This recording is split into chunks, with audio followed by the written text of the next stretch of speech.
자, 이제 바로 질의응답을 들어가야 되는데 제가 좀 짧게 이야기할게요. 조금 넘어가야 될 부분이 있을 것 같아요.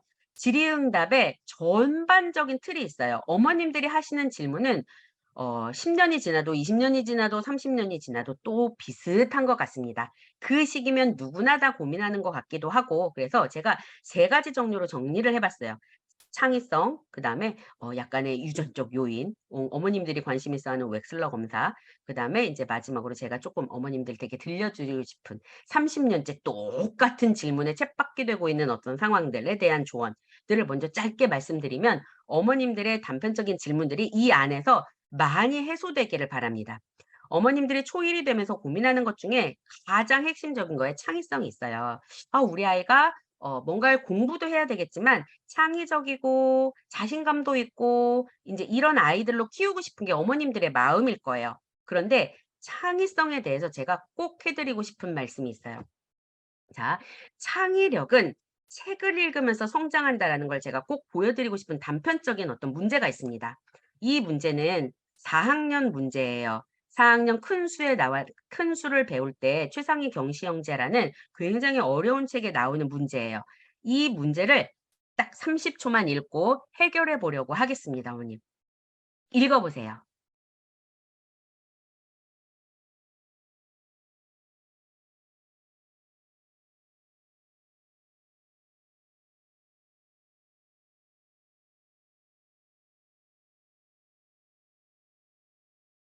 어렵죠? 창의성이고 뭐고 뭔 말인지도 모르겠죠. 으악. 우리 아이들은 이렇게 어려운 문제를 4 학년 풀고 있습니다. 4 학년 때 풀면 다행이게요. 아휴 2-3 학년 때 우리 불쌍한 아이들은 풀고 있습니다. 제가 이 문제를 창의력에 낸 이유가 있어요. 자, 이 문제를 처음 인제 아이들에게 냈을 때 저희도 되게 황당한 경험을 한 기억이 있습니다. 이 문제를 풀으라고 그랬더니 아이들은 대부분 다 잘 풀었어요. 근데 한 아이가 울고 있었어요. 그것도 경시반 아이였었는데. 왜 울었을까요? 이 아이는. 제가 시간이 없으니 빨리 이야기하겠습니다. 이 아이가 운 이유는 문제를 잘 이해하지 못해서였어요. 이 아이가 그래서 왜 그리고 울다 뿐만이 아니고 못 풀고 있었거든요. 이 아이는 이 글을 이렇게 읽은 거예요. "재우는 돼지 저금통을 열어서 꺼낸 돈을 지폐로 바꾸려고 합니다." "선생님, 저금통을 이렇게 다 재웠는데 이 돼지 저금통을 깨워야 되는 거예요? 그래야 돈을 꺼낼 수 있는 거예요?" 이게 3 학년이 된 아이의 질문이었습니다. 여러 가지 문제가 있어요. 이걸 그냥 단순하게 "야 뭐야!"라고 하기에는 참 문제 드라마틱하죠. 이런 문제 만들어 줄 확률이 우리 정말 없어 정말 와 했어요 우리. 왜냐면 해필 하필 돼지 저금통 앞에 재우가 하필 또 돼지 저금통 앞에 들어간 거죠. 재우는 학교에 가서 어쩌고 저쩌고 했으면 학교를 재울 수는 없으니까. 이 동물 앞에 재우는이 들어간 걸까요? 재우는 돼지 저금통이니까 이 아이는 깨우는 돼지 저금통이 생각난 거예요. 정말 "아버지 가방에 들어갔습니다."랑 비슷한 상황이긴 하죠. 그런데 문제는 뭐냐면 이 문제가 이렇게 세 줄짜리가 아니고 이 뒤에 이어서 이야기였다면 아이는 문장을 이렇게 해석하지 않았을 거예요. 왜냐하면 뒤에 재우는 돼지 저금통을 꺼내 가지고 어쩌어쩌 했습니다. 그래서 다음 날 재우는 바꿔진 돈을 가지고 무엇을 샀습니다."라고 한 순간 아이는 '으이? 이 재우는이 재우는 돼지가 아니었네.'라는 걸 글 속에서 터득해야 돼요. 그림이 그려져야 돼요. 창의성은 가만히 있는데 창의적 발성이 번뜩번뜩 떠오르는 게 아니에요. 창의력의 대가라고 하는 다빈치는 항상 다빈치 노트가 있는 거잖아요. 내가 생각하는 건 이미지가 형상화되어져야 돼요. 수학이 어려운 이유는 나중에 가서 5-6 학년이 가면 4와 5분의 1 나누기 7과 2분의 3이 그려지지 않아요.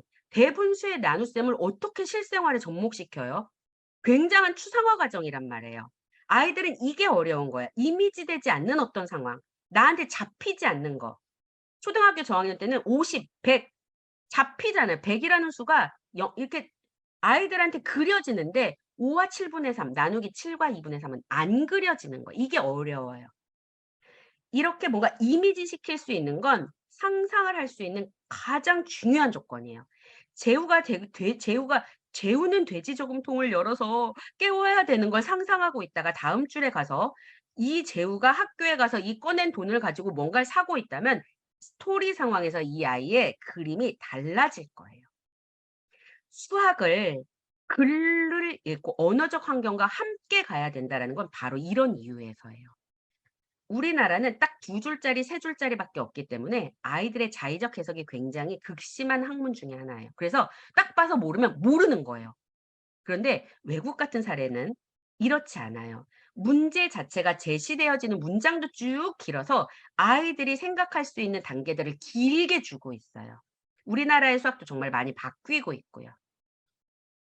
창의력을 제가 여기에 예를 들었지만 반드시 창의력은 단편적인 어떤 상황에서 생기지 않아요. 장문을 충분히 생각하고 그릴 수 있을 때 창의력은 정말 발휘돼요. 그래서 초등학교를 가는 상황에서 단편적으로 아이들에게 문제집을 계속 훈련시킨다. 창의력을 죽이는 계기가 될 거예요. 제가 이것과 관련돼서 어머님들께 보여드릴 영상이 있습니다. 저희 여기 많이 보셨죠? 저희 책 수영 하시는 어머님들께서는 저희 수학사와 수학자를 해주시고 계신 분당에 계신 저희 홍성영 원장님이십니다. 보겠습니다. 이야기를 들어보면 나랑 같은 거를 보고 있는 게 맞나 싶은 그런 생각이 들 때가 많잖아요. 즉 아이들은 이미 창의적이라는 겁니다. 그러니 어떻게 보면 창의력을 어떻게 키우는가라는 질문은 나오고 조금 있죠? 잘못된 접근이라고 생각해요. 저는 이 질문이 어떻게 하면 창의력을 죽이지 않는가, 어떻게 하면 창의력을 덜 손상시키는가, 이렇게 질문하는 게 맞다고 생각합니다. 아이들은 충분히 창의적인데 창의력을 잃고 서서히 어른이 되어가는 거죠. 그러니 창의력을 훼손시키지 않는 그런 방법을 찾아야 됩니다. 거꾸로 생각하면 창의력을 죽이는 것들을 하나씩 배제해 나가면 되겠죠. 그럼 창의력을 없애는 그런 방법은 뭐가 있을까요? 제가 생각하는 첫 번째는 바로 문제만 푸는 겁니다. 문제를 많이 풀면 실력이 좋아진다고 생각하잖아요. 왜냐면 문제에 익숙해지면서 점점 잘 풀게 될 거라고 생각하기 때문인데요.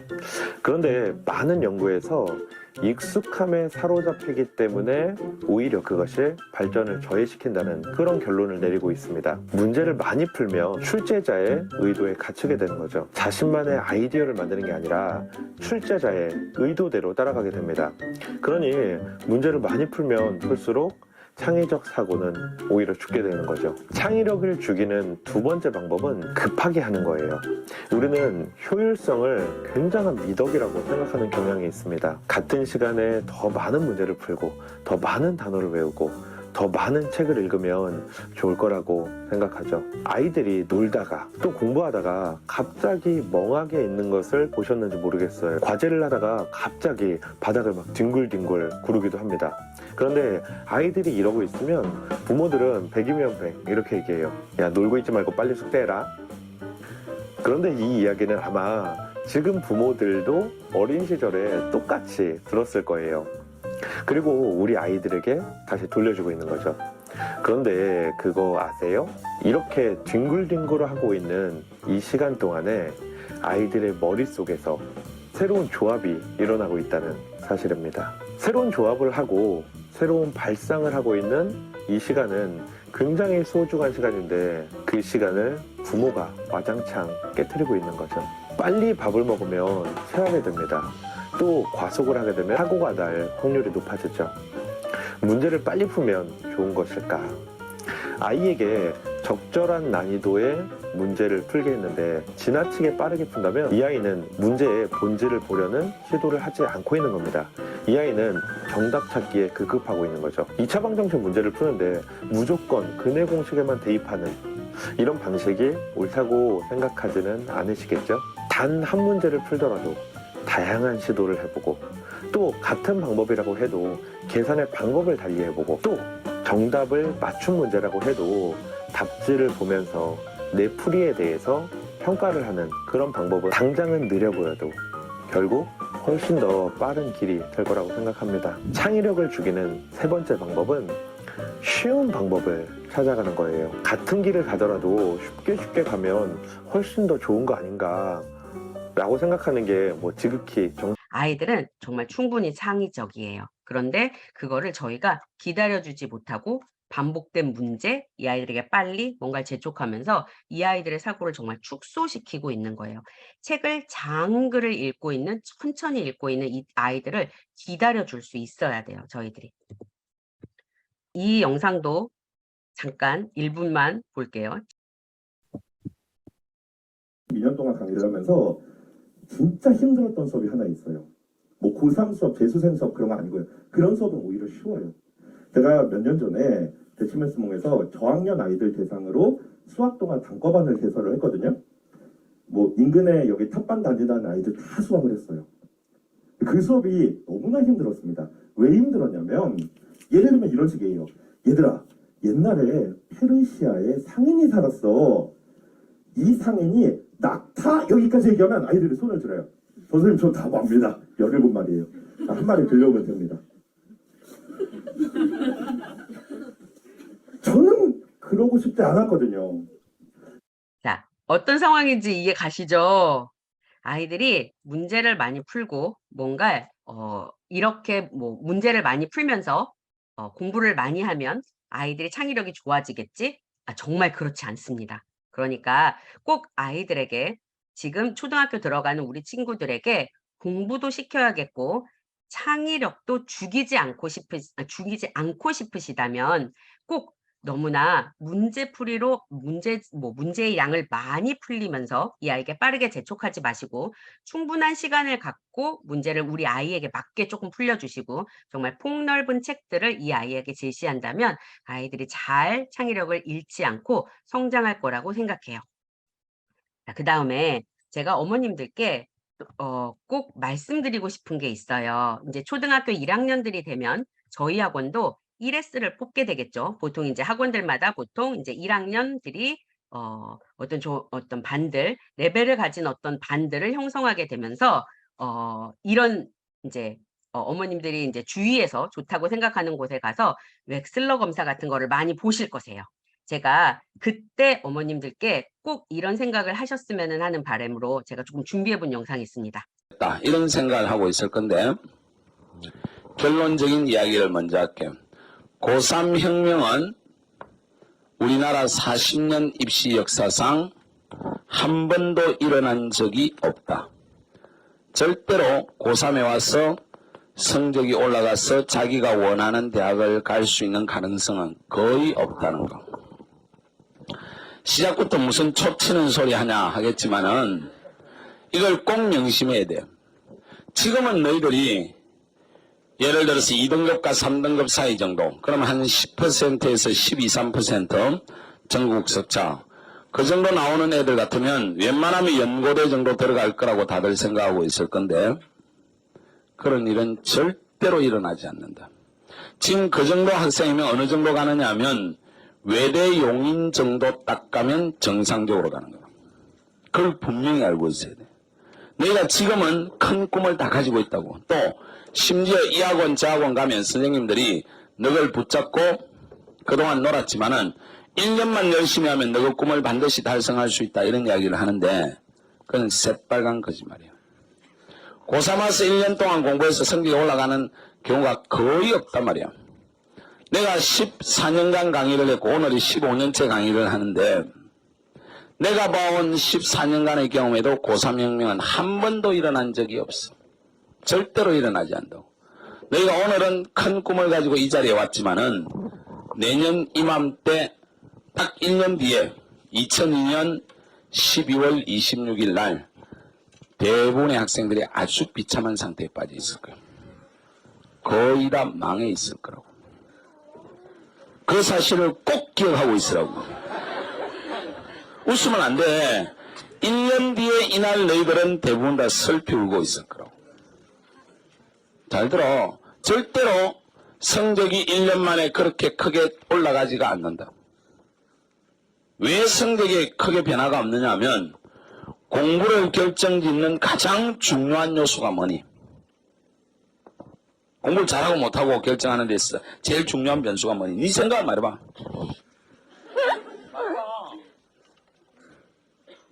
아래 봐. 공부 잘하냐 못하냐가 뭐가 결정하는 거니?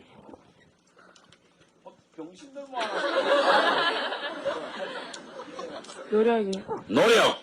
제일 많이 나오는 답이었어. 니는? 잠 줄이는 거. 잠 줄이는 거.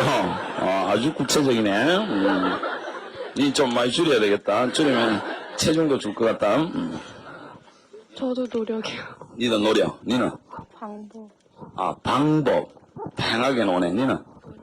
노력.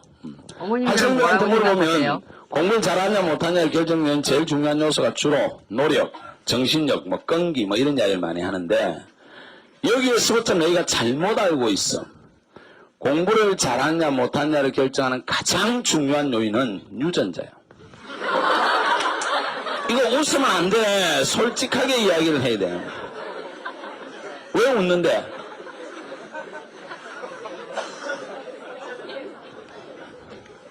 공부를 잘 들어. 공부를 잘하고 못하고를 결정하는 가장 중요한 변수는 유전자야. 80% 이상이 여기에 의해서 결정한다. 이런 면에서 우리 사람들은 솔직하지가 않다는 거야. 노력만 하면 잘할 수 있다. 이건 새빨간 거짓말이야. 아무리 노력해도 어떤 두뇌는 절대로 안 된다. 어떤 두뇌는 약간만 노력해도 엄청나게 잘하는 두뇌들이 있다. 이건 분명히 솔직하게 인정을 하고 가야 된다고. 근데 서구나 이렇게 발전한 나라들은 이 부분에 대해서 사실 객관적이라고. 그래서 학생을 쭉 교육시키면서 유전자가 공부 쪽으로 아닌 학생은 다른 쪽으로 일찍부터 사회적으로 유도를 해준다고. 그래서 자기 유전자에 맞게끔 행복하게 살 수 있는데 우리 사회는 안 되는 유전자들이 다들 공부하려고 하니까 이런 비극이 일어나는 거야. 이건 객관적으로 말해서 비극이야. 그렇지? 내가 14년간 봐온 것은 슬프시죠, 어머니?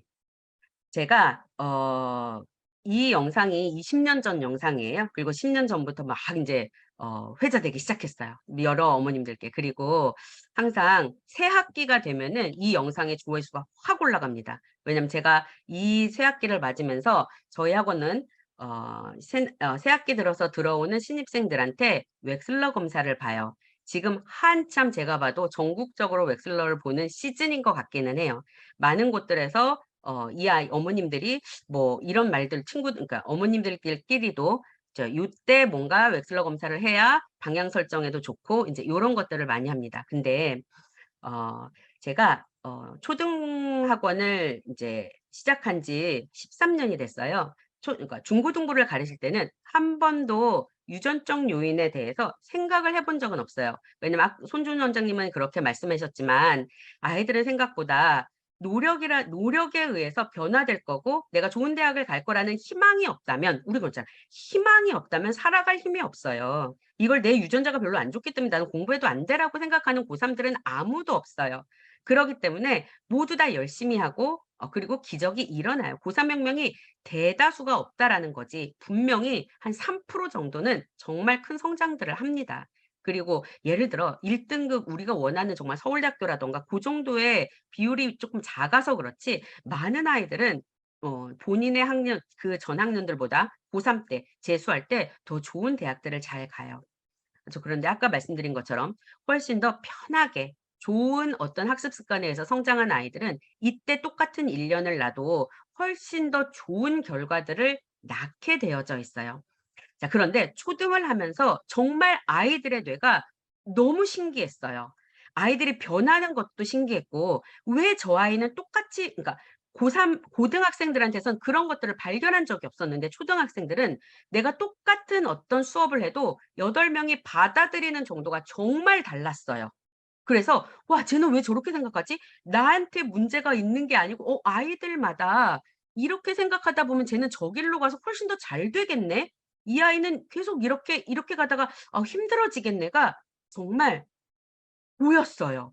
그래서 우리 모두 메스몽을 오픈하고 선생님들 3-4-5 모여서 석사를 교육학으로 받기로 하고 정말 많은 공부를 했어요. 그때 저희가 접했던 게 웩슬러예요. 그게 이제 10년 전이기는 한데 그래서 한 공부를 하고 서울대학교 곽금주 교수님이 우리나라 웩슬러 코리아를 가지고 있어요. 그 저작 이 판권을 가지고 있어서 거기에서 교육을 받고 임상 실험 과정까지 해서 한 1년 정도를 받았어요. 받고 인제 아이들을 인제 실행할 수 있는 웩슬러 검사를 실행할 수 있는 자격 조건이 되면서 저희가 8년 동안 그거를 지속적으로 해 오고 있습니다. 저희가 석사 박사 과정 논문에 이 과정을 이걸로 인제 논문을 이제 쓰려고 되게 준비하고 있고 저희 학원에 들어오는 모든 아이들은 모든 아이들은 아니에요. S반들과 경시반들의 일부는 서명을 하고 우리 아이들을 3개년 과정으로 지속적으로 웩슬러 검사를 하면서 이 아이 뇌의 발달의 과정들을 기록할 수 있고 거기에 저희가 꼭 보고 싶었던 거는 이 유전적인 요인이에요. 저는 손준 원장님의 그 부분을 100% 믿지는 않아요. 그렇게 한다면 무슨 희망으로 아이들을 가르칠 거며 무슨 희망으로 내가 살아가겠어요. 그렇지만 뭔가 검증해 보고 싶었어요. 그래서 그 아이들의 그 많은 아이들의 부모님들께 허락을 받고 똑같이 서약서를 쓰고 부모님들의 웩슬러도 싹 다 검사했습니다. 궁금하시죠? 제가 아이들의 검사 결과는 이거는 뭐 검사 결과만 나와 있고 이 웩슬러를 보는 방법적인 것만 여기에 나와 있으니까 어머님들께 꼭 말씀드리고 싶은 게 있어요. 웩슬러 검사는 제가 일부러 안 썼습니다. 여기에 꼭 빠지면 안 되는 말이 있어요. 웩슬러 검사는 아이의 어떤 전반적인 거를 병원에서 엑스레이 찍듯이 어떤 전반적인 거를 아이들에게 진단해 주는 검사가 아니에요. 이 웩슬러 검사는 아이가 태어나서 이 검사를 치르는 이 시점까지 지능을 어떻게 구성해 왔는가를 보여주는 검사예요. 이 아이의 인성도 없고 감성도 없고 이런 것들이 여기에 포함되어져 있는 게 아니에요. 그냥 단지 이 아이의 지능과 관련된 뇌가 어떻게 성장되어져 있는가를 보여주는 검사예요. 그러니 내가 병원에 가서 건강검진을 하잖아요. 내가 지금 건강한 상태에서 내 모든 오장육부가 잘 기능을 하고 있는지 검사를 받고 있는 것처럼 내 아이가 지금부터 12년간 공부를 해야 되는 이 시점에서 내 아이의 뇌가 어떻게 지능을 받아들이고 어떻게 지능을 활용할 수 있는지 알아볼 수 있는 단지 지능의 분포만을 알아볼 수 있는 결과예요. 그러니까 너무나 이거를 확대 해석해서 우리 아이가 뭐 잠재력이 없대. 우리 아이가 우뇌대, 좌뇌대 이런 거에 휩쓸리셔서는 안 돼요. 그런데 지능이라는 건 정말 무섭게 제가 정말 8년에 이 아이들과 학부모님들을 같이 보면서 느낀 결과는 뭐냐면 어머님들의 행동 패턴이 아이들의 지능의 패턴을 만들더라고요. 왜냐면 지능은 학습을 하는 게 공부를 하고 책을 풀면서 뿐만이 아니고 내가 눈을 뜨고 바라보는 모든 게 이 아이의 뇌를 형성하고 있는 거예요. 이해 가시겠죠? 그래서 부모님들의 지능이 좋은 어떤 집안은 예를 들어 부모님들이 지능이 좋다는 건 공부를 많이 했고 공부를 많이 했으니까 지능이 좋아요. 했고 이거에 의해서 결과물은 부모님들의 잡이라든가 지금의 생활 패턴이 특별히 지능을 써서 하는 거로부터 이렇게 떨어져 있지 않아요. 제가 말을 조금 뱅뱅 돌려서 이건 힘들지만 좋은 잡들을 가지고 있을 확률이 높단 말이에요, 지능이 높아서 대학을 잘 갔으면. 그런데 그 집안에서 자란 아이들은 그 행동 패턴을 가지고 있다 보니까 지능이 조금 높은 거예요. 그래서 부모님들의 그런 학습 부모님들이 습득한 어떤 그런 것들에 의해서 내 아이에 대한 신뢰도 높고 공부에 대한 두려움도 별로 없고 많이 공부를 시켜서 아이들이 99.9%예요. 경시반 아이들은 경시반 S반 아이들은 대부분이 상위 0.01%예요. 그러면 이 아이들의 뇌는 어떻게 구성되어져 있냐면 이 웩슬러 검사는 아이들의 뇌를 이 5가지의 영역으로 측정하고 있어요. 언어 발달은 어느 정도 아이가 언어를 이해해서 발달되어져 있는가, 공통성을 찾고 어휘의 발달이 어느 정도 되어져 있는 거야. 굉장히 많은 단어들이 나열되고 이 단어들에서 느낄 수 있는 공통성을 찾아내야 되고 어느 긴 문장들을 읽고 아니면 어떤 단어에서 떠오르는 것들을 아이들은 찾아내야 돼요. 그리고 시공간은 말 그대로 여기에 토막과 퍼즐이죠. 굉장히 중요한 영역이에요. 우리가 생각하는 공간 추론 능력에 비슷한 건데 두 개의 토막이 주어져요. 한쪽은 짜여져 있는 그림이 주어져요. 토막 그림이 주어지고 오른쪽에는 이렇게 퍼트려져 있는 토막이 있어요. 이 토막을 가지고 왼쪽의 그림과 똑같이 토막을 짜내야 돼요. 어떤 상황이냐면 아이가 시각적으로 짜여져 있는 토막 그림을 보고 뇌에서 판단을 해서 내 손으로 똑같은 걸 짜내야 돼요. 쉬운 영역이 아니에요. 이 일련의 과정들이 손과 뇌가 함께 작용해야 되는 거예요. 그래서 시공간은 어떤 요 퍼즐도 이제 문제를 이렇게 푸는 게 아니고 어떤 조작에 의한 어떤 퍼즐을 해결하는 능력이에요. 유동추론은 행렬 무게 비교 산수죠. 전형적으로 학습 능력이라고 보시면 돼요. 사실 행렬은 이 행렬 추론만으로 우리가 생각하는 성인용 멘사라는 거 들어보셨죠? 이 행렬 추론을 100점으로 해서 만들어 놓은 거예요. 이 행렬 추론을 잘하는 애들이 추론 능력이 확실히 좋아요. 이 추론 능력이 좋은 아이들은 장문의 글을 읽고 해독하는 능력이 생각보다 뛰어나요. 산수 문제를 푸는 것도 지면이 아니잖아. 이거를 들으면서 해야 돼요. 웩슬러 검사는 1:1 대면 검사여서 어 이 검사자가 말을 하고 아이들이 말을 들으면서 풀어야 돼요. 지필이 없어요. 장문에 어느 정도의 문장에 산수 문제가 나오고 산수는 더하기는 아니고 수학 문제가 나오고 이걸 다 암산으로 풀어내야 되는 거예요. 굉장히 생각보다 어렵습니다. 그래서 요 유동 추론이 높은 아이들은 그냥 말 그대로 공부를 많이 한 아이들이에요. 그런데 제가 여기를 잘 보면 유동 추론은 유동 높은데 유동 추론은 굉장히 높은데 언어가 낮은 아이들이 있어요. 이런 아이들은 그냥 어쨌든 학습을 약간 문제집으로 그러니까 114는 언어가 낮지는 않아요. 110 이상 정도가 되면은 거의 상위 인제 5% 안에 다 들어가서 이 아이는 쪼끔 다른 친구들에 비해서 언어가 쪼끔 약이어서 그렇지 나쁘진 않은데 언어가 이렇게 100대로 떨어지면은 생각보다 유동 추론도 높을 확률이 별로 없어요. 글 자체를 많이 접하지 않았던 아이는 문제집에서조차도 어떤 학습에 의해서도 언어를 접하지 않은 거예요.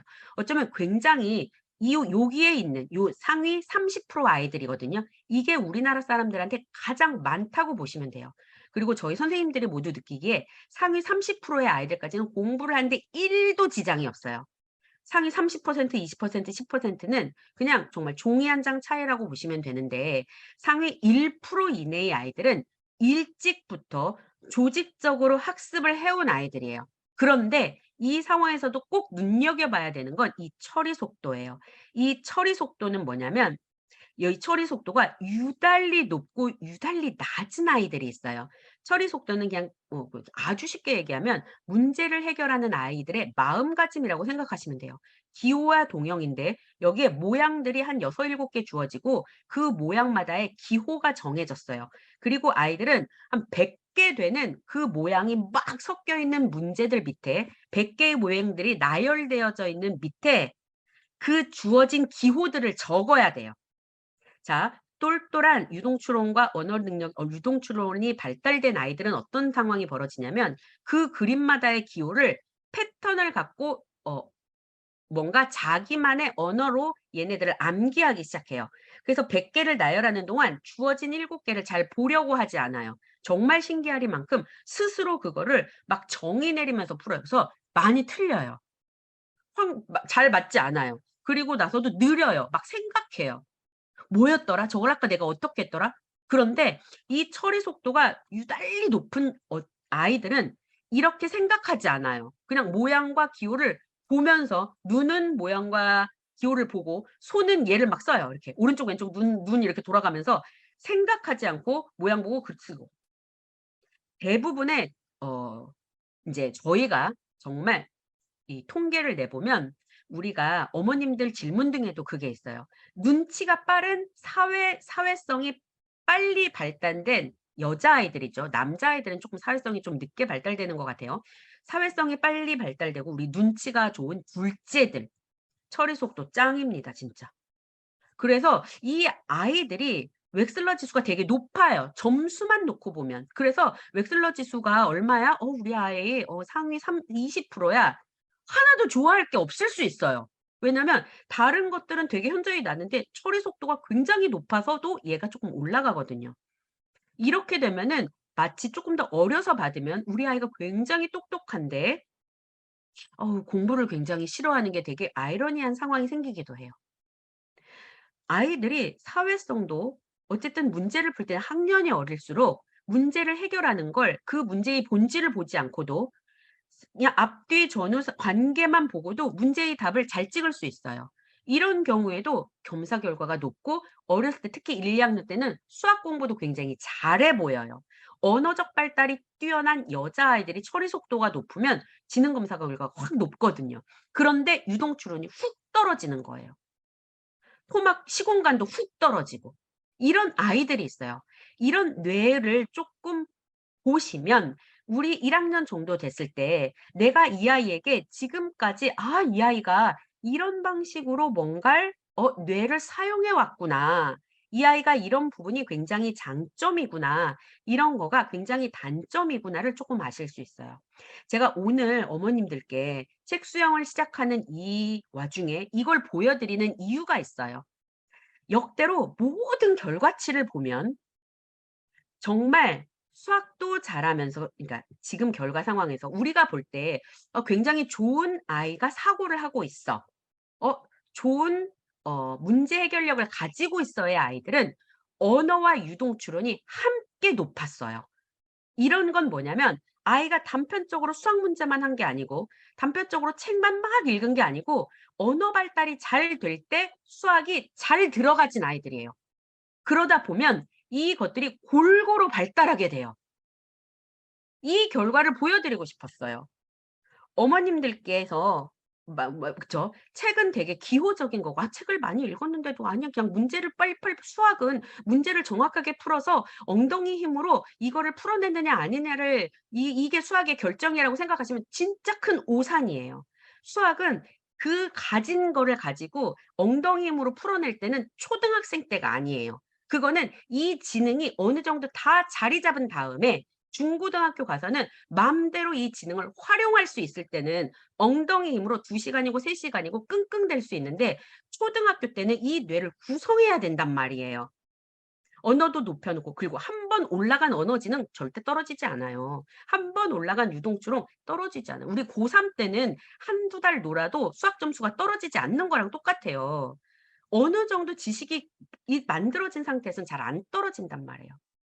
어머님들 아까 그거 궁금하시죠? 이 높은 지능을 가진 아이들의 학부모님들은 어땠냐면 어머님들, 아버님들 웨이즈라고 해요. 성인용 엑셀러 검사는 웨이즈라고 하는데 웨이즈 검사를 인제 의뢰하고 어머님들도 오케이 하셔서 보러 오시면 막 어머님, 아버님들 웃으세요. "아유 제가 대학교 졸업한 이후로는 한 번도 책도 안 보고" 특히 어머님들 제가 소설책밖에 안 봐 가지고" 막 하시면서 정말 소심하게 보시거든요.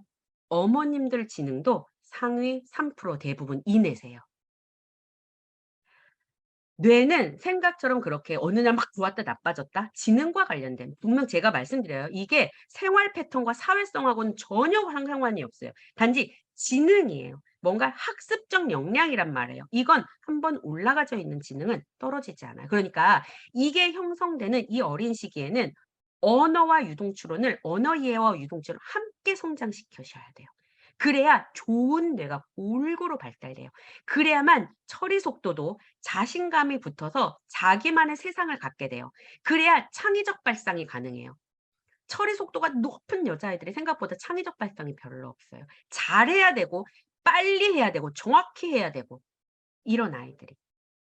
이 골고루 발달에 항상 언어 발달이 있다는 거, 언어 이해가 있다는 걸 잊지 말으셔야 돼요. 책 수영을 정당화하는 어떤 게 아니고 아이들이 책을 많이 읽은 아이들이 이 나머지들을 잘 조합할 수 있어요. 자, 민감한 부분이기는 하지만 어머님들이 분명히 보실 거라 제가 조금 도움을 드리는 조언을 해 드렸고 뒤에 많이 나오는 질문 중에 이 부분들을 조금 잘 이해하면 별거 아닌 것들이 많이 있어요. 이해 가셨죠? 어 제가 벌써 1 시간 반이 지나갔습니다. 망했습니다 오늘도. 제가 질의응답을 빠르게 이제 그래도 1 시간 반 안에는 끝내야 되니 한 15분 10분 잡고 얼른 끝내 보도록 하겠습니다. 자 첫 번째 질문이었어요. 되게 구체적으로 잘 말씀해 주셨어요. 현재 7세고 여하고 학원은 다니지 않고 6세부터 어머님과 엄마표 수학을 했대요. 지금 소마셈 B1 단계와 창의력 퀴즈팩토를 혼자 푸는 형식으로 공부하고 있대요. 저는 저희 아이 속도대로 가고 있다고 생각하는데 이게 느린 건지 빠른 건지 적절한 건지 잘 모르겠어요. 대치동 7세 친구들은 벌써 곱셈 난셈 분수를 들어간다고 하는데 이런 이야기 들으면 마음이 조급해집니다. 아이 속도에 맞춰가는 게 맞는지 빨리 진도를 빼야 되는 게 맞는지 궁금하다고 해서 제가 위에 사실은 여기 지금 왼쪽에 보이시죠?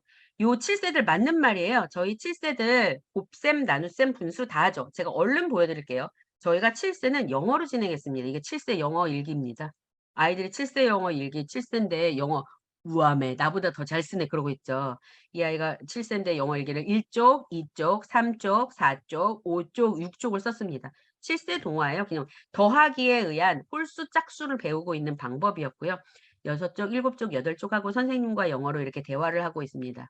영어도 잘하고 수학도 잘하고 언어 발달도 잘 되고 이 아이는 상위 0.01%입니다. 이렇게 하고 있는 아이랑 우리 아이랑 비교해야 되나요? 라고 하신다면 제가 뒤에 또 조금 답을 드리겠지만 아이들이 6세, 7세 다 이렇게 하고 있어요. 이 아이들이 좋은 뇌를 잘 형성하고 있다라고 생각하죠. 그런데 부모님들이 여기서 놓치시는 게 하나 있어요. 이 뇌는 아까 제가 지능의 뇌라고 그랬죠. 지능의 뇌는 감성의 뇌를 이길 수 없어요. 머리가 아무리 좋으면 뭐예요? 하루 종일 게임하고 있는데. 머리가 아무리 좋으면 뭐예요? 하루 종일 뒹굴고 있는데. 되게 애가 무기력한데. 뇌가 너무 좋은 비상한 아이면 뭐예요? 하루 종일 잠만 자는데. 친구랑 싸우기만 하는데. 어머님, 환경이 더 중요해요. 곱셈, 나눗셈, 분수는 조직적으로 내가 5세부터 아이를 공부시킨다 하면은 좋은 지능을 갖게 하고 얼마든지 시킬 수 있어요. 그런데 이게 얼마나 긍정적인 태도로 지능이 아닌 우리 EQ가 있다고 그러잖아요. EQ로 아이들의 감성을 잘 보듬어 주면서 이게 아이들 마음속에서 행복한 일이 되는지는 어머님과 가정의 환경이 만들어 주는 일이에요. 그래서 절대로 대치동 7세들하고 비교하시면은 안 되세요.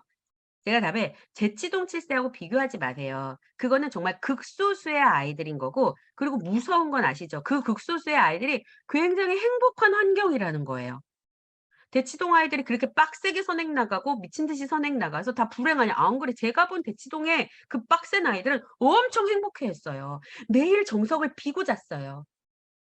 정석을 오늘 공부한 내용이 나한테서 날아갈까 봐 두려워하면서 비고 잔단 말이에요. 가슴에 안고 살아요. 길을 갈 때도 이렇게 정석 표지를 앞에다가 이렇게 내놓고 이렇게 걸어요. 자기 너무 행복하대요. 그렇지 않아요? 불행하지 않아요. 그리고 잘해요. 아무 생각 없이. 너무 잘해요. 이런 아이랑 비교하지 마세요. 그냥 누군가의 비교는 우리 아이들을 더 불행하게 만들 수 있어요. 자, 제가 앞에 어머님이 말씀해 주셨어요. 혼자 푸는 형식으로 잘해 왔다면서요. 이걸 6세부터 했으면 벌써 지금 7세니까 2년을 이렇게 하셨을 거라고 생각해요.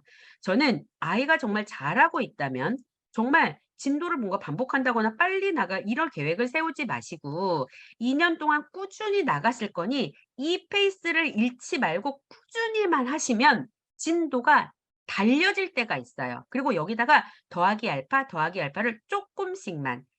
아이가 지금까지 정말 2년 동안 이렇게 잘해온 아이 없습니다, 어머니. 그러니까 아이와 함께 대화하면서 누군가를 쫓아가는 게 아니고 쪼끔 더 빨리 갈 수 있어요. 쫓아가서 빨리 가는 게 아니고 이 아이가 꾸준히 잘해왔기 때문에 빨리 갈 수 있는 거예요. 이런 것들을 주위에서 쪼끔만 책을 찾아봐도 금방 얻으실 수 있으세요. 그것들을 보시고 우리 아이와 함께 그냥 우리 이렇게 한다는 일공을 해보면은 어떻겠니? 이렇게 하면서 가신다면 정말 행복하게 빨리 가실 수 있으실 거세요.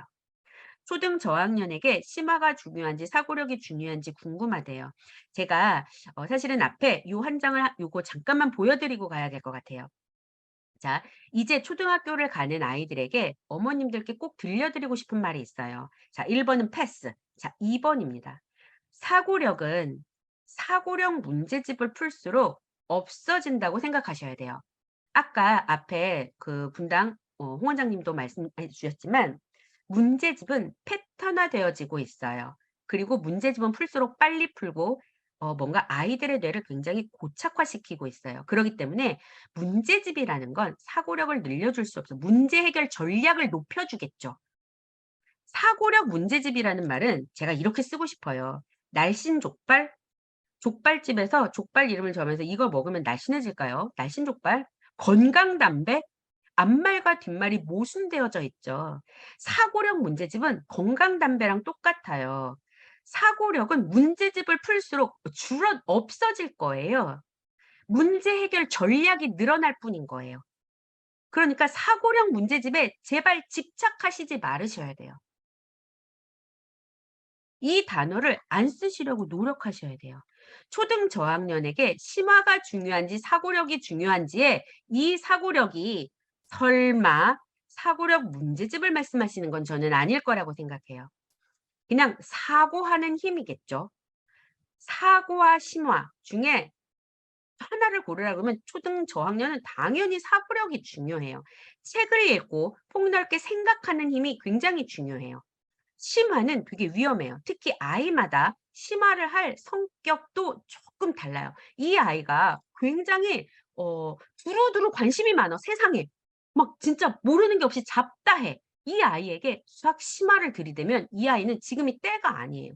이 세상이 정말 궁금한 거 정말 천지빛깔인데 수학 문제 심화해가지고 이 아이에게 엉덩이 붙여가지고 2~3시간씩 심화를 시킨다면 아이는 굉장히 힘들어할 것 같아요. 이 성격도 있고 때도 있어요. 그 시기엔 정말 많은 다독을 통해서 이 아이에게 세상을 보여주셔야죠. 이것도 이 아이의 장점인데. 그러니까 이 심화의 성격과 때를 맞추지 않으면 정말 안 하니만 못할 수 있어요. 수학을 정말 싫어할 수 있거든요. 어머님들은 심화도 해야 되고 요새 아이들은 막 어렸을 때부터 하고서 뭐 이렇게 해서 시대가 바뀌어서 막 제가 고리타분한 얘기하면 "어머님 아닙니다."라고 얘기해봤자 "시대가 바뀌었어. 요새는 그런 게 아니에요."라고 얘기하지만 저는 이렇게 생각해요. 시대가 바뀐 게 아니고 공부를 새롭게 하는 패턴이 나타난 거예요. 저희 때는 뭐 엄지나 이런 별로 없었거든요. 예전에는 없었던 요새는 일찍 시작했는데 쭉 엄친아의 길을 가는 잘하는 아이들이 생긴 거예요. 뭐냐면 일찍 시작한 대치동의 엄마들이 저희 세대처럼 저희 세대는 공부 잘하는 애들의 엄마들은 다 무서웠거든요.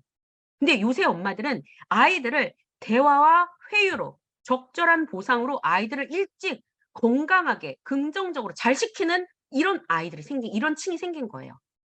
하나도 불행하지 않은 행복한데 공부 되게 잘하는 이런 아이들이 생긴 거죠. 그런 아이들이 어머님들의 롤모델이 되는 거예요. 따라해야 될 것 같은 그 아이의 진도를 따라하지 않으면 뒤질 것 같은. 그런데 그럴 거면 어머님들의 어떤 판단 기준도 그 어머님들을 따라하셔야 돼요.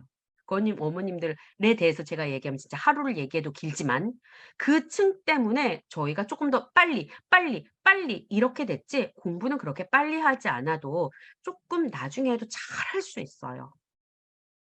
너무나 이렇게 막 심화에 강박을 갖지 않으셔도 충분히 초등학교 저학년은 사고력을 폭넓게 이 아이의 뇌를 구성하는 거에 신중하셔야 돼요. 아셨죠? 고민하신 게 사고력 문제집이 아닐 거라고 생각합니다. 자, 아이고, 내년에 초1이 되는 여자예요. 선행이 거의 없었고 수 개념도 부족해서 10월 학기에 메스 스타트 1단계부터 시작해서 한 주도 빠짐없이 너무 즐겁게 진행 중이래요. 아이가 책을 끝나는 거 보니 다음 단계도 꼭 신청해 달라는데 1단계를 생각보다 여유 있게 진행해서 1월 학기에는 2단계를 진행해 될지도 모릅니다. 될지 문의드립니다. 1단계 때 같은 질문을 드린 적이 있는데 그때는 한 단계만 진행하는 게 좋다고 제가 답변 드린 것 같죠.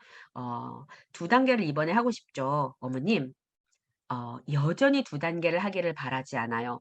제가 아까 말씀드렸듯이 초저와 7세부터 초저까지 토탈 2년이에요. 이게 초저를 형성해 줄 거고 우리 1학년, 2학년을 지나게 해줄 거예요. 아이들은 자신감을 갖고 만족할 때 성취욕이 훨씬 더 높아요. 저는 이 아이에게 이걸 2단계를 하지 마시고 이거는 꾸준히 해도 절대로 늦지 않아요. 아이가 조금 더 욕심이 생겼을 때 아이와 함께 서점에 가셔서 아이가 원하는 문제집을 아이한테 고르게 하시고 교과 문제집 한 권, 연산 문제집 한 권 정도 사셔서 그냥 저희 책 수형과 병행하세요. 책 수형 2개 할 거를 책 수형 하나 하시고 문제집으로 이 아이에게 조금 더 즐거운 마음으로 저는 교과도 굉장히 즐겁다고 생각해요. 교과 굉장히 재밌어요. 그걸 잘하면 동그라미도 막 얼마나 좋아요. 이것과 병행해서 요 단계도 함께 올려가 주시기를 바라요. 선행을 많이 하면 나쁘대가 그렇게 선행만 하고 아무 주변 지식 없이 2-1, 3-1 이렇게 문제만 푸니까 문제인 거지. 책 수영도 하고 다양한 분야의 독서도 충분히 하면서 교과 선행을 할 수 있다면 저는 굉장히 잘하고 있다라고 생각합니다. 결국에 가서 수학을 잘하는 거는 수학을 많이 해서가 아니에요. 이 수학이 학년이 올라갈수록 어렵단 말이에요. 그거를 이해하는 수준으로 수학을 잘하고 못하고가 될 거예요. 진도에 불안해하지 마시고 다독하고 학습 문제집을 시작하면서 이 아이가 자신감을 가졌으면 싶습니다. 둘째 아이예요. 눈치가 있어서 안 바리고 빠르게 습득하는 편인데 언니한테 신경을 쓰다 보니 아무래도 봐주기가 쉽지 않고 혼자서 연산이랑 문장제를 풀리고 있어요. 제가 했죠. 이렇게 혼자서 연산이랑 문제집을 풀리는 건 2가지가 있을 수 있어요. 아까 눈치가 있었죠. 되게 이거 불안하거든요. 이러면 연산하고 문제집 풀리는 것도 조금 잘 짚어주시면서 가셔야 돼요. 이렇게 풀리지 마시고 저는 사고력 학원을 보내는 것보단 그냥 어쨌든 저희 책 수영을 책을 읽으면서 아직 잠깐만 이 문제를 읽지도 않고 시간이 가니까 마음이 급해서 아직 한 자릿수의 덧셈과 뺄셈을 하고 있고 2자릿수의 개념은 파악하고 있어요. 알맞은 단계를 부탁드린대요. 제가 안 봐도 뭐라고 썼을지 막 생각이 듭니다. 예비 초일이고 눈치가 빠른 아이들은 단기에는 수학을 굉장히 잘해 보이지만 흥기가 부족한 경우가 많아요. 아까도 말씀드렸듯이 언어 발달과 요 처리 속도가 함께 발달된 아이들은 요 논리 추론들이 조금 약할 수 있어요. 그러니까 오히려 지금은 오히려 그냥 눈치가 없고 이렇게 진득한 아이들이 처음에는 이렇게 부드러지지 않다가 나중에 잘하는 경우도 상당히 많이 있어요. 사고력 이거는 제가 좋은 말을 쓰려고 한 거고. 자, 아까도 말씀드렸죠. 사고력 학원에서 사고력 문제집을 풀면서 사고력이 성장될 거라고 생각하시면 안 되세요. 자, 지금 예비 초일인데 지금 하고 있는 연산과 문제집을 좋아한다면 저는 이 연산과 문제집을 꾸준히 시켜주기를 바라요. 그러면 진짜 어느 순간 속도가 붙을 거예요. 연산과 문장제 문제집은 꾸준히 이렇게 하면서 속도를 높이시고 그러면서 교과로 넘어가는 겁니다. 이 문장제 문제집이 예를 들어서 저희 문제집이 뭐였더라? 문해길 같이 그런 문장제 문제집은 문해길은 학년도 있잖아요. 1-1, 1-2가 있으니까 그렇게 해서 늘려가 주셔도 괜찮아요. 책 수용 단계는 한 자릿수의 덧셈과 뺄셈, 2자릿수 개념을 알고 있다 하니 일단 2자릿수 개념까지는 알고 있고 덧셈 뺄셈의 알고리즘이 있으니 7세 3단계부터면 딱 좋을 것 같아요. 이 아이가 이 정도의 문제를 풀었으면 혼자 문장제 문제도 풀고 연산도 하니까 1단계, 2단계도 확실히 쉬울 수 있어요. 그러니까 딱 3단계 정도 읽고 쓴다는 게 전제되어져 있기 때문입니다. 쓰기를 권해요. 자, 첫 동안은 조금 쉽게 3단계가 조금 쉽다 하더라도 요 3단계 내용 안에 또 초이 내용이 충분히 들어있으니 그렇게 시작해 주셨으면 좋겠습니다. 마지막입니다. 이제 한 자릿수 더하기를 하고 있고 혼자 읽기는 가능하나 초일 중에 이런 친구들 있을 것 같아요. 한글은 보고 쓰는 정도인데 수업 진행이 가능할까요? 엄마가 대신 써주면서 진행할 수 있을까요? 저는 이 글이 7세였으면 절대로 하지 말라고 했을 거예요. 7세면 충분히 아이 스스로 읽고 쓰고가 성장한 다음에 해도 늦지 않아요. 그런데 지금 이 아이가 초1이라고 한다면 저는 이거 진행해도 된다라고 생각해요. 초1이면 7세 그 대신 1단계부터 시작하길 바래요. 왜냐면 아까 7세 1단계도 1학년 1학기 2학기가 정말 많이 담겨 있었죠. 1단계부터 시작하고 자 성장하길 바래요. 제가 이 어머님들께 꼭 부탁드리고 싶은 건 조금은 어쨌든 이제 아직 아이가 스스로 못 쓴다라고 한다면 조금 빨리 성장시키고 싶을 거니 이럴 때 날개를 달아줄 수 있는 게 칭찬입니다. 앞에서도 얘기했지만 이 과정을 통해서 아이가 빨리 성장하고 싶다면 어머님이 더 많이 오버해서 칭찬해 주셔야 돼요. 그리고 예비 초일이니만큼 엄마가 써주는 것보다는 옆에서 엄마가 다른 종이에 써주시고 엄마가 이 적은 거를 아이가 보고 워크북에 보고 쓰게 해주시는 게 맞아요. 워크북에 어머님이 적어주시지 마시고. 그러면 아이는 어느 순간부터 귀찮아서 그냥 쓰겠다고 할 날이 빨리 올 겁니다. 그리고 아이랑 웃으면서 대화해서 아이가 빨리 스스로 쓸 수 있도록 조금 격려해 주셨으면 좋겠습니다. 제가 뭐 실제도 마찬가지였지만 나머지 질문들에 대해서도 정말 다 답을 다 달아놨었어요. 그래서 하긴 하는데 제가 이거는 어딘가 카페에다가 조금 댓글로 남겨드릴 거고 제가 오랫동안 아이들을 수학을 잘하면서 저도 학부모였겠죠. 우리 아이들이 다 대학생입니다. 아이들을 키우는 엄마로서 수학학원 원장으로서 정말 오랫동안 아이들을 가르쳐온 수학 선생님으로서 정말 모범 답안 같은 답을 하나 드리고 싶어요. 여기에 플러스를 하신다면 그건 아이의 역량에 따라서 어머님들이 선택하셔야 돼요. 저는 6, 7세면 한글을 빨리 떼서 다양한 책을 다독하게 하기를 바라요. 많은 책들에서 제가 아까 저는 석사를 교육학으로 하면서 정말 이 부분에 대해서 책을 정말 많이 읽었어요.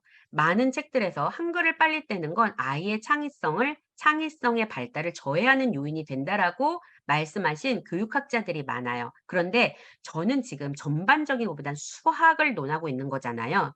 아이에게 수학 공부를 조금 잘하게 시키시고 싶으시다면 조금 한글을 빨리 뗀다라는 건 이 6, 7세 아이에게 놀잇감을 하나 더 주는 거랑 똑같아요. 주위를 둘러봤더니 내가 아는 글자들이 굉장히 많이 있는 거죠. 놀 수 있는 게 더 많아요. 그리고 책이라는 결정적인 놀잇감이 하나 생기는 거예요. 그렇기 때문에 공부를 조금 염두에 두고 공부를 조금 더 잘하게 하고 싶다면 6, 7세 때 한글을 조금 빨리 떼서 다양한 책들의 다독을 시작하시는 게 어떨까 싶어요. 자, 8세 1학년이 됐다면 저는 아직은 절대로 선행을 하라고 얘기하고 싶지 않아요. 8세 1학년은 진심으로 학교 공부에 완전히 최선을 다해서 자기 학년 문제집도 빡세게 풀고 연산도 조금 하고 단 8세 1학년 걸로 해서 학교 시험을 정말 잘 보는 어린이로 만들어주고 싶어요. 그래서 정말 뭣도 모르 자존감, 자신감, 모든 시험은 잘 보고 이런 상태의 8세를 만들어 주셨으면 좋겠어요. 1학년 때는 1학년 때 이 자신감을 키워주지 않으면 제가 조금 이따 나올 무서운 나이에 이 자존감을 잃어버리게 될 거예요. 그래서 1학년 때는 이 자존감이 있어야 2학년 때부터 공부를 조금 시키실 수 있으세요. 1학년 땐 선행 말고 어려운 공부, 심화로 이 아이를 힘들게 하지 마시고 재밌는 공부, 잘하는 것, 칭찬 이런 것들을 칭찬을 하려면 시험 좀 잘 봐야죠. 이런 것들로 이 아이에게 되게 행복한 1년을 만들어 주셨으면 좋겠어요. 그러면 이제 2학년이 될 거예요. 여기까지 자랐다면 이제부터는 조금 문제집을 접하면서 어머님들, 대치동 어머님들의 뭔가가 궁금하시다면 대치동 어머님들 생각보다 어머님들이 자존감이 높으세요. 대치동은 생각 아시죠? 자수성가한 어머님, 아버님들이 굉장히 많은 동네예요. 부에 세습이 되어져 있는 동네 저희 압구정동이고 대치동은 그렇지는 않습니다. 그래서 어머님들의 자존감이 높으셔서 다른 사람들의 말들을 잘 안 들으세요. 그래서 제가 정말 놀란 것 중에 하나가 수학 선생님들이나 할 수 있을 만한 초이스들을 많이 실행하세요. 선택하시고. 그중에 하나가 문제집을 어떤 기간을 갖지 않고 아이가 원하는 만큼 많이 풀리시더라고요. 그래서 2학년, 1학년 1학기, 1학년 1학기 한 달에 한 권씩 뚝딱뚝딱 떼세요. 아이가 좋아하던데요? 아이가 잘 풀던데요? 끽해봤자 5단원, 6단원인 거잖아요. 그냥 하루에 한 단원 앉아가지고 2-3시간 훌딱 해서 끝내더라고요. 많습니다, 어머님. 아이가 자존감만 높고 재밌고 언어 발달만 잘 되어져 있다면 문제집을 푸는 게 어렵지 않아요. 글을 못 읽는 상태에서 문제집을 들이대면 굉장히 어려워요. 근데 글 읽기가 잘 되는 아이들은 문제집을 그렇게 어려워하지 않아요. 그러니까 절대로 8세까지는 너무나 일찍 문제집을 봐지 마시고 정말 독서력을 높여 놓으셔야 돼요. 그래서 이때서부터 문제집을 승풍승풍 시키셔서 아셨죠? 수학이 내용이 어렵지 않잖아요. 1, 2, 3학년 이렇게 뭐 어려워봤자 1, 2학년 뭐가 어렵겠어요. 쭉 언어적인 문제가 어려운 거니까 쑥쑥 진도를 나가시고 그리고 이때 제가 말씀드리지만 수학 동화가 3, 4학년까지는 진짜 잘 되어져 있어요. 어떤 뭐 다른 프로그램들을 이용하지 않아도 수학 동화만으로도 3, 4학년 것까지 문제집 진짜 잘 풀 수 있어요. 그러니까 아이가 "엄마 이제 잘 모르겠어 이 내용은."라고 할 때까지 쭉 풀려 주셔도 돼요. 자 이제 10 세가 됩니다. 우리 10 세가 됩니다. 3 학년이 된 겁니다. 두 자릿수의 나이가 되었죠. 이제 어마무시한 일이 생깁니다. 주위에 1 단계 엄친아가 형성돼 버렸어요. 메스몽도 경시반, 황소 경시반 등 유명 학원들에서 잘하는 애들에게 수월성 교육을 시키기 시작해요. 메스몽 경시반 8명 뽑는데 제가 200명 온다고. 이걸 받기 위한 2학년 말에 빡센 공부들이 시작되면서 이 리그 그들만의 리그가 시작돼 버렸어요. 이제 어머님들이 선택하셔야 돼요. '내 아이를 저들의 리그 안에 넣을 자신이 있는가?' 어머님들도 자신이 있으셔야 돼요. 이 아이들은 아이들만 잘하는 게 아니에요. 어머님들의 규칙적인 서포트가 어마무시해요. 저희 3경시, 4경시는 학원을 보내놓고도 학원에서 아이들을 가르치는 건지 내가 서포트를 하고 있는 건지 모를 정도로 학원은 진도를 이 아이들의 발달 상태에 맞게 정말 재밌게 잘 나가주고 어머님들이 관리 다 해주세요. 대치동은 정말 좋은 직업을 가졌음에도 불구하고 이 시기가 되면은 직업을 휴직하는 어머님들이 많이 생깁니다. 요 3학년은 이 학습에 달리고 안 달리고를 결정하는 시기가 돼요. 이때 어머님들의 선택이 뭐가 됐든 어머님들의 선택을 응원합니다. 여기에 들어가도 되고 안 들어가도 돼요. 자 이제 4, 5학년이 됐는데 이때까지도 아이에게 규칙적인 학습 습관을 갖게 하지 못하셨다면 아이는 평탄한 학습 코스를 가기 힘드실 거세요. 5, 6학년이 되면 진짜 다 컸어요. 이제 중1을 준비하고 중2의 어마무시한 사춘기를 준비할 나이가 됐을 거예요. 자 여기서부터는 그냥 이제 마음을 좀 접으셔야 돼요. 접는다는 건 포기하라는 게 아니고 아이가 클 때를 기다려 주면 돼요. 저희 때 뭐 제가 지금 50대니까 저희 시대엔 이때 공부 안 했어도 중학교 들어가면서 서서히 하고 사춘기 알 거 알고도 중3, 고1 되면서부터 빡세게 공부해서 대학들 다 잘 갔어요. 그러니까 강력한 동기에서 철이 들다거나 중3 정도 돼서 아이가 자기의 미래에 대해서 생각하면서 철이 들어서 학습을 하기 때까지 기다리셔야 됩니다. 이때서부터 어머님들은 정말 가슴앓이하는 4년이 됩니다. 6학년, 중1, 중2, 중3 요 4년은 정말 힘드실 거긴 하지만 내 아이를 믿으시고 기다리시면 언제고 또 때가 옵니다. 공부를 하는 건 때가 정해져 있지 않아요. 언제든지 아이가 맘 잡고 하면 지능이라고 그랬잖아요. 그냥 성장할 수 있어요. 손준 선생님의 말처럼 고3이 돼서 1년간의 고3 혁명은 조금 힘들 수 있어요 진짜. 왜냐면 고1, 고2 때 나가는 진도가 너무 많아서 1년 안에 그거를 다 하려면 굉장한 능력이 서포트가 됐어야 돼요. 그전에. 그거는 힘들지만 우리 아이가 지금 당장 3, 4, 5학 5, 6, 1, 2학년 때 조금 놀았다 해도 요 중3, 고1, 고2 정도에 철들어서 공부한다면 정말 잘할 수 있습니다. 너무나 앞만 바라보시고 선행하는 게 어머님의 어떤 상태와 어머님의 목표는 아니신 건지 내가 세운 목표인 건지 내 아이에게 맞는 목표인 건지 잘 생각하셔야 돼요. 내가 내 아이의 뇌를 잘 구성해 왔고 이거를 달릴 상황이 됐다면 얼마든지 저는 빨리 나가는 거 찬성합니다. 아이도 준비됐고 어머님도 준비됐는데 뭐가 안 되겠어요. 단 아셨죠? 급하게 억지로 노력해서라고 생각하지 마시고 그러니까 그 노력해서가 안 되는 걸 억지로 노력한다는 거예요. 그러지 마시고 조금 더 미리미리 계획을 조금 플랜을 잘 세운다면 너무 급하지 않으면서도 잘하실 수 있을 거라고 생각합니다. 제가 오늘 너무나 길었습니다. 어쨌든 초1이다 보니까 앞으로 12년을 가야 된 어머님들께 들려드리고 싶은 이야기가 많았던 것 같습니다. 네, 이제